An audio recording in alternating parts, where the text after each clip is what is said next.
ఈ మధ్య కొంతమంది వారికి వారే తెలంగాణ జాతిపిత అని ప్రకటించుకుంటున్నారని సీఎం రేవంత్ రెడ్డి మాజీ సీఎం కేసీఆర్ ఉద్దేశించి అన్నారు. చేసిన తప్పులకు పోలీసులు నోటీసులు ఇస్తే తెలంగాణ జాతిపితకు నోటీసులు ఇచ్చారంటున్నారని విమర్శించారు.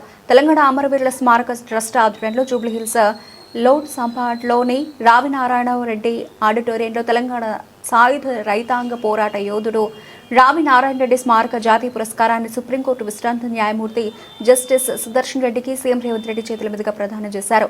అంతకుముందు రావినారాయణ రెడ్డి చిత్రపటానికి ముఖ్యమంత్రి పుష్పాంజలి ఘటించారు.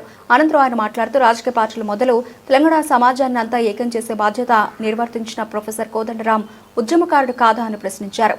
ప్రజాస్వామ్యంలో ప్రజాస్వామ్యానికి స్వేచ్ఛ ఉన్నది, క్రిమినల్ కాన్స్పిరసీకి స్వేచ్ఛ లేవు. డెమోక్రటిక్ ప్రాసెస్ లో ప్రజాస్వామిక విలువలు ప్రజలు లేదా ప్రజాప్రతినిధులు స్వేచ్ఛగా ప్రజాస్వామ్య పరిమితికి లోబడి వారి అభిప్రాయాలను వ్యక్తపరచడానికి మాత్రమే స్వేచ్ఛ ఉంది తప్ప నేరాలు చేస్తాం, ఆ నేరాలను మీరు అడగొద్దు, మీరు విచారించొద్దు అనే స్వేచ్ఛ క్రిమినల్ ఫ్రీడమ్ లేదు అని నేను భావిస్తున్నా. ఈ రెండింటికున్న చిన్న తేడాను తెలంగాణ సమాజం గమనించాలి. అధికారం ఉన్నప్పుడు దాన్ని దుర్వినియోగాన్ని చేసి అధికారాన్ని పదిలం చేసుకోవాలన్న ఆలోచనతోని వేల కోట్ల రూపాయలు, వందల ఎకరాల భూములు అన్ని రకాలుగా సంపాదించుకొని అక్రమ మార్గాలను ఎంచుకున్నప్పుడు విచారణ తప్పదు. ప్రజాస్వామ్య బద్ధంగా డాక్టర్ బాబాసాహెబ్ అంబేద్కర్ గారు ఇచ్చిన రాజ్యాంగమే అది.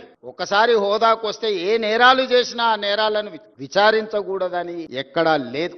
మధ్యయుగాల చక్రవర్తులు రాజుకు బాధ వస్తే రాజ్యానికి బాధ వచ్చినట్టు, రాజుకు సంతోషం కలిగితే రాజ్యమంతా సంతోషంగా ఉన్నట్టు మధ్యయుగాలలో చక్రవర్తులు అనుకునేవాళ్ళు. మధ్యయుగాల చక్రవర్తులు ఈనాడు కాలం చెల్లింది.